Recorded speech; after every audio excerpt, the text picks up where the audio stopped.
I want you to run a quick diagnostic on yourself right now. You don't have to move.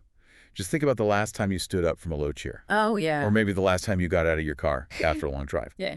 You plant your feet, you lean forward, your brain sends the signal to go, and then there's that lag. That split-second hesitation. Right. It's that micro moment where your body just seems to be buffering, and when you finally do push up, maybe there's a grain. Oh, from you or the knees, right. Exactly. From you or from your knees, it feels stiff. It feels heavy, like your joints belong to someone 20 years older than you. It's such a universal experience, but it's also one of the most, misunderstood sensations. We usually just shrug and say, well, I guess I'm getting old.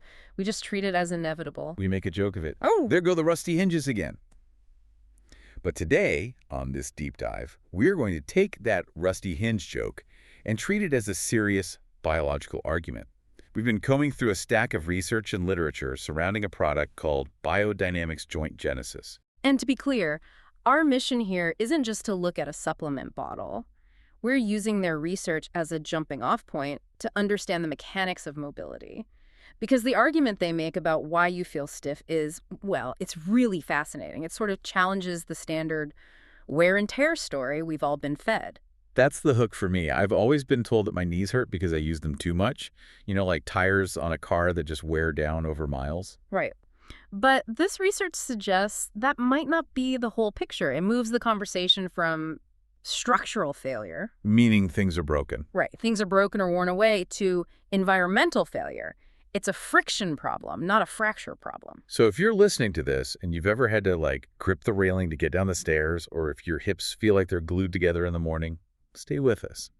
We're going to unpack the physics of friction, the biology of what's essentially human motor oil, and a concept the literature calls the Ivy League insight. Which sounds a little mysterious, but it's actually a very practical shift in how we think about pain and stiffness. Exactly.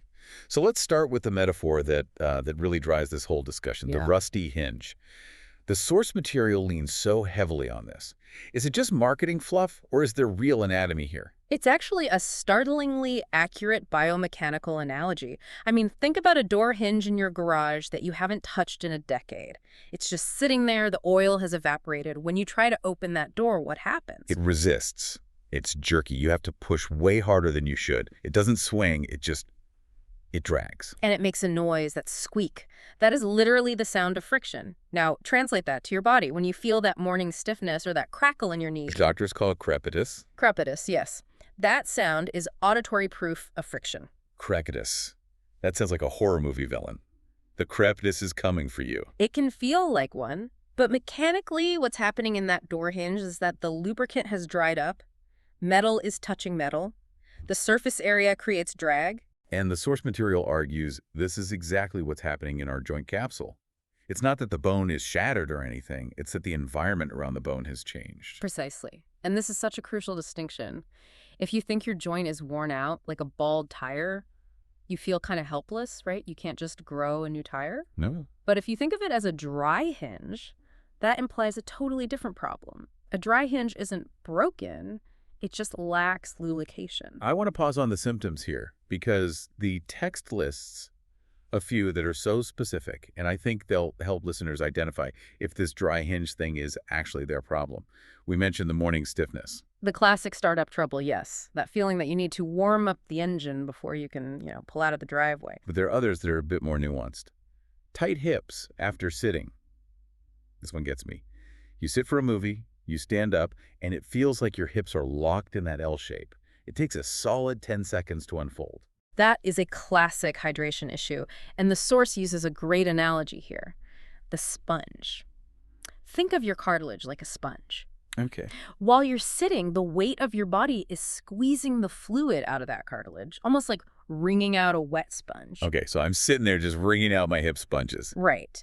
Now, in a healthy joint, when you stand up and release that pressure, the fluid should rush back in instantly. The sponge reinflates. But if you don't have enough fluid in the joint capsule, if the environment is dry when you stand up, the sponge stays compressed. And dry sponges are hard. They don't bend. Exactly. Yeah. A dry sponge is hard. A wet sponge is flexible. You can twist it. A dry sponge is just a rock. And that's why you feel locked. You're literally waiting for the sponge to rehydrate, but the reservoir is low. The list also mentions a heavy, resistant feeling. And I think this is the most subtle one. It's not a sharp pain necessarily. It's just drag. The source material compares this to dragging a heavy box across concrete. Yes, that image stuck with me because I know exactly what that sounds and feels like. That scrape. It's about energy expenditure. If you're sliding a puck on ice, it takes almost zero energy. That's a healthy joint. Low friction. But if you're dragging a box on concrete, every single inch requires force. That heaviness people feel in their legs isn't always muscle fatigue. It's the sheer mechanical effort of overcoming friction in the joint. So when you feel like your legs are made of lead, it might actually be that your internal gears are just grinding. The text calls it the dry gear effect. And the scary part is it creeps up on you. It doesn't happen overnight. You don't just wake up one Tuesday and suddenly you can't walk. It happens degree by degree. The oil gets a little thinner, the friction gets a little higher. And your brain compensates, right? This is something the text touched on that I found fascinating. The psychological avoidance. It's a protective mechanism. Your brain hates friction. Friction implies potential damage. So if your knees are dry, your brain will subtly steer you away from activities that cause that grind. You stop taking the stair. You park closer to the store entrance. You stop sitting on the floor to play with the dog. You don't even realize you're doing it. You just think, oh, I prefer the elevator, or I'm just tired today. Exactly. But really, your world is shrinking. You are subconsciously narrowing your range of motion just to avoid that concrete dragging sensation. Okay, so we've diagnosed the problem. Yeah. We are dry sponges. We are resty hinges. We are dragging boxes on concrete. Now we need to look under the hood. What is the actual biological substance we are missing? What is the oil? The hero of this story, according to all this research, is synovial fluid. Synovial fluid. It sounds like something you'd buy at an auto parts store. It basically functions like it. Synovial fluid is this incredible, thick, almost egg white-like substance that lives inside your joint cavity. And it has to do two conflicting things at once. It has to be slippery enough to let bones glide, but thick enough to cushion them from impact. That seems tricky. Usually things are either thick like jelly or runny like oil. It's what's known as a non-Newtonian fluid. Its consistency actually changes based on movement, but the text focuses on its one primary job, the glide. The glide. Sounds like a dance move. It effectively is. When your synovial fluid is healthy and abundant, your cartilage is essentially skating on ice. The friction is near zero. So in a perfect world, maybe when we were 18, we were just swimming in this stuff. We had a full tank. Yeah. But the source material highlights a really specific biological reality. As we age, the production of this fluid drops. And maybe more importantly, the quality of the fluid degrades. It gets thinner, watery. So it loses that cushioning effect. Exactly. It stops acting like a shock absorber and starts acting like, well, like water. And water isn't a great lubricant for heavy machinery. Imagine putting water in your car engine instead of oil. It would overheat and grind to a halt almost immediately. This leads us to the Ivy League insight. The text drops this phrase with a bit of reverence. What exactly are they referring to here? This is really the pivot point of the whole argument. For decades, the medical establishment and the supplement industry focused almost entirely on the cartilage itself. Rebuild the cartilage. Yeah. Protect the bone. Glucosamine, chondroitin, those are the buzzwords we all know. Right. And those are fine. But the Ivy League insight, which really just refers to modern research coming out of top academic institutions, it shifts the focus.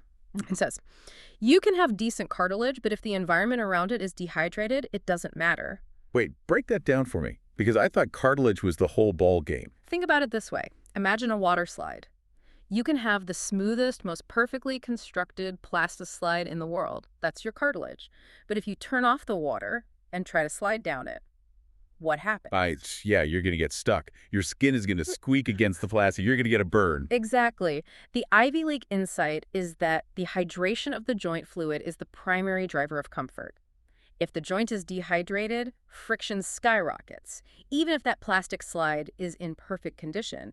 If it's hydrated, you glide. So the argument is, stop obsessing over the plastic slide, the cartilage, and just turn the water back on. That's the core thesis. And this brings us to why most people fail to fix this. When we feel that friction, that dry hinge pain, what do? We take an ibuprofen, we use a heating pad, we numb it, we try to silence the squeak. And the text uses a pretty savage analogy for this. Oh, I love this line. It says, treating joint stiffness with painkillers is like spraying perfume on a rusty hinge. It's evocative, isn't it? It's hilarious, but it makes so much sense. You have a door that is grinding metal on metal. You spray it with some Chanel No. 5. Does it smell better? Yes. Does it stop grinding? Not even a little bit. In Yeah. fact, you're just ignoring the problem. That's what painkillers do. They chemically mask the pain signal, the squeak that's being sent to your brain. But the physics of the joint haven't changed. You are still dragging that heavy box on concrete. You just can't feel the scrape as much. And you could argue that's actually more dangerous. If you can't feel the friction, you might push harder and do more damage. Exactly. You're driving the car with the check engine light taped over. The Ivy League insight is about ripping the tape off and actually checking the oil level. So let's talk about the solution presented here. Biodynamix Joint Genesis. Again, we aren't here to sell a bottle, but we have to analyze their claim. If the problem is dehydrated joint fluid, how do they claim to rehydrate it? I mean, I can't exactly drink a glass of water and tell it, hey, go straight to my left knee. If only biology worked that way. No, systemic hydration, just drinking water, is good, but it doesn't necessarily get into the joint capsule if the retention mechanism is broken. The retention mechanism. Think back to the sponge analogy. If the sponge is old and crumbly, you can pour water on it all day and it'll just run right off. It won't hold it. The source material claims that Biodynamix is designed to restore the sponge quality of the synovial fluid. Okay, so it's doctor-formulated according to the text. What's a mechanism of action here? How does it make the fluid sticky again? The text points to specific ingredients, often centered around a molecule called hyaluronan, though the proprietary blend in Joint Genesis focuses on a specific matrix called mobili. The claim is that these components work from the inside out to signal the body to thicken that synovial fluid. So it's trying to tell the body to improve the quality of its own oil, to turn the water back into jelly. Correct. It's all about restoring the viscosity. If you can increase the concentration of hyaluronan in the synovial fluid, you increase its ability to hold water, and suddenly that dry sponge puffs up. It becomes slick again. And the key distinction here, which I think is vital for the listener to grasp, is that this isn't a painkiller. No, not at all. And that's why the text manages expectations in a really interesting way. It doesn't promise instant relief in 20 minutes like a pill would. It talks about a gradual restoration of the environment. They use the phrase subtle and freeing. I thought that was a very unmarketing-like choice of words. Usually it's blast away pain or brand new knees overnight. Subtle and freeing is actually way more biologically accurate for this kind of mechanism. Think about it. If you oil a hinge, it doesn't explode with power. It doesn't start singing. It just works. It goes silent. It's the absence of the negative. Exactly. The result of a well-oiled joint is that you stop noticing it. You aren't constantly aware of your hip. It just does what it's supposed to do without complaining. Let's look at the aha moments, the text lists. Because these aren't about climbing Mount Everest. These are the small daily things that we lose when the rust sets in. The first one was getting out of bed without bracing yourself. That's a huge one. Think about the mechanics of that. You're lying flat and you have to engage your hips and knees to pivot and stand. If there is high friction, your brain screams, wait. So you grab the nightstand, you brace, you prepare for the grind. And if the fluid is there... you just stand up. The friction is low enough that the brain doesn't trigger that hesitation. Another one, walking without first step hesitation. We talked about this right at the start, that buffering sensation. That buffering is your body trying to generate enough force to overcome static friction. Once you're moving, it's easier. That's dynamic friction. But starting from a dead stop requires the most lubrication. If you can stand up and just walk, your oil levels are good. And then there's the stairs.